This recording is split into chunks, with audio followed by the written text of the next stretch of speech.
Cody Garbrandt's silent comeback. Cody Garbrandt is fighting for more than just a win, he's fighting for his identity. After dealing with brutal vertigo, a health scare that nearly ended his career, and months of uncertainty, he says he's finally back.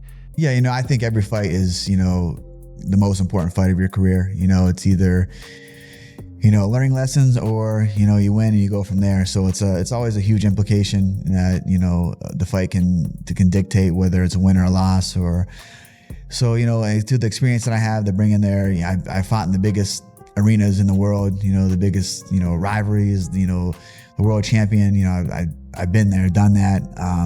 I'm just super excited to come here, healthy fight week, and just go on there and put on a performance and be me and remind, not for myself, but for everyone who I am. That's it. At the end of the day, just go out and have fun. And like I said, camp's been great. I've been having good energy every day inside there. Like I said, 14 months ago, I didn't know what was next for me.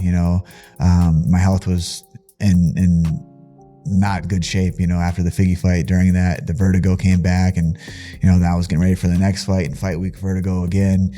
And it was just one of those things, man. It just, you can't take anything for granted in this life, so I would try to stay balanced, never too high off a win, never too low off a loss, just every day grind and get to where I'm at. Like I said, healthy camp, and I'm just excited to fight on Saturday. For me, just going out there and just as being myself, like however the win comes is going to come. I know I put in the work. I'm in the best shape of my life.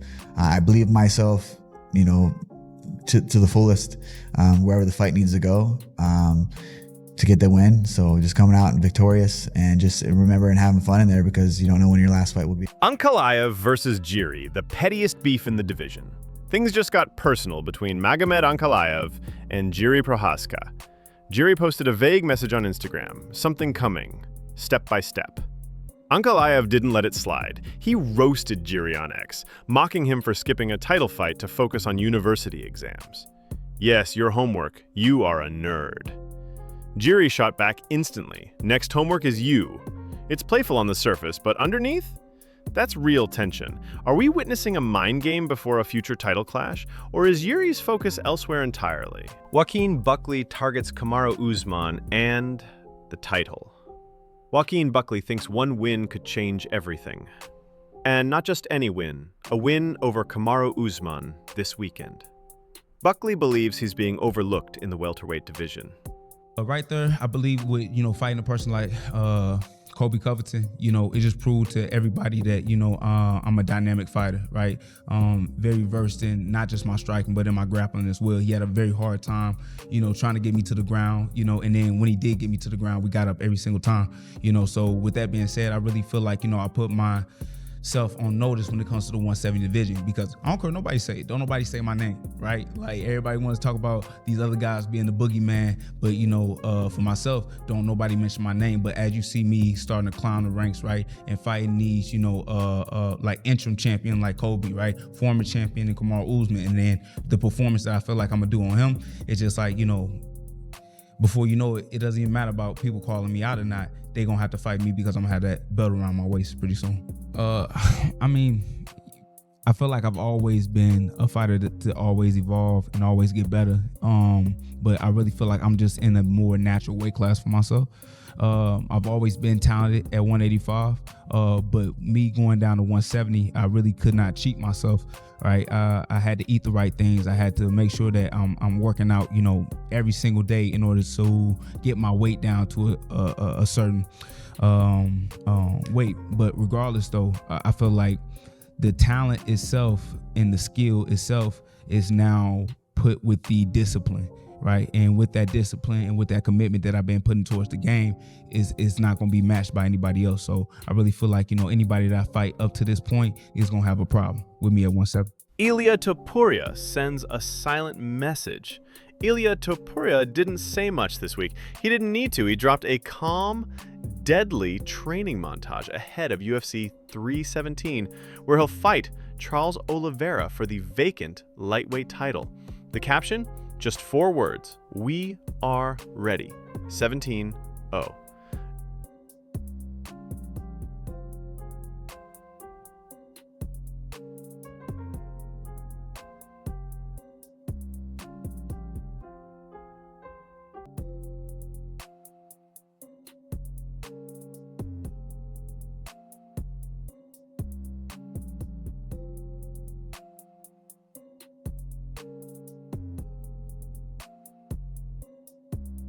Sterling and Iaquinta roast O'Malley's coach, Sean O'Malley's coach, blamed O'Malley's loss on the lights in the UFC sphere.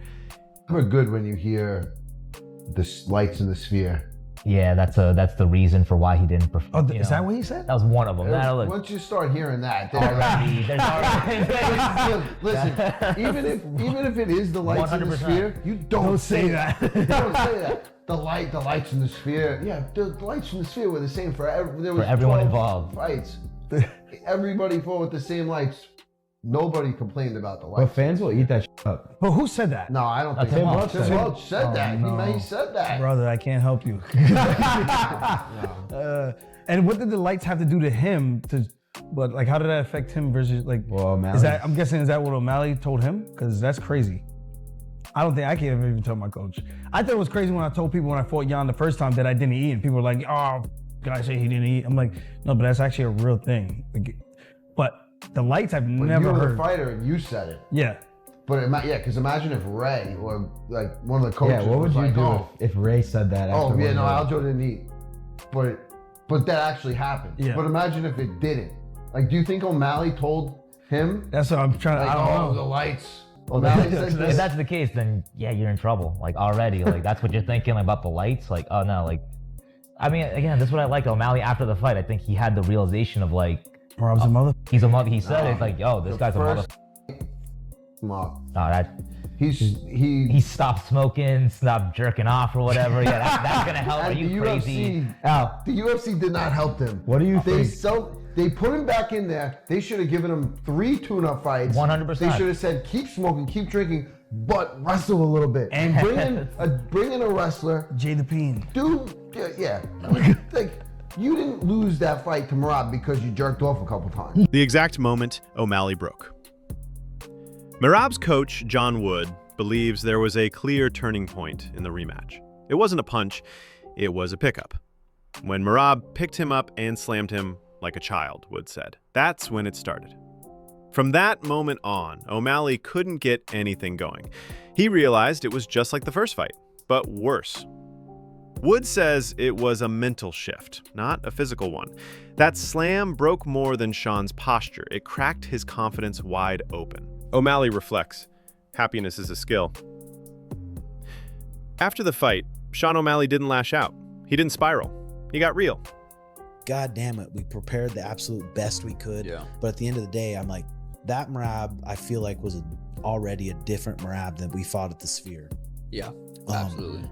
The guy is a tank. He felt different. He's a goddamn machine. He felt stronger. I definitely felt like this kind of nervous feeling that I'm not used to, just because how the first fight played out, knowing his cardio is so crazy, knowing if it hits the ground, there's like, I knew I had worked on the takedown defense so much, and I knew I was able to get up, but I'm like, I also know there's a chance that this fight plays out the same way it did. Like, so I was like in the back, I was more nervous this fight probably than I've ever been. Like, do you feel vulnerable? You're in the cage, like, all right, if this motherfucker grabs a hold of me, there's a chance that I can't get away from this little.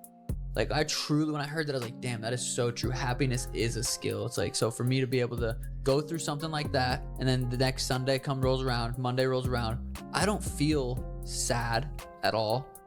I still feel very happy. I feel a little disappointed in the outcome. I feel a little frustrated, but I just don't, there's no sadness inside of me. I'm like, I'm holding my 14-day-old. Elena's sleeping on my chest. Danny's right next to me. I'm like, I'll close my eyes and I'll picture things like when he started locking up the guillotine, I could have done something, I could have done this, could have done that. But I'm like, man, there's nothing I can do about it now. Kind of on to the next thought. I'm not sitting in that thought, just letting it kind of unravel and go down a negative hole. So yeah, I still feel very good. So I feel bad when people, hey, it's okay, man, you'll get it next time. I'm like, I know, it's okay, dude. Thank you.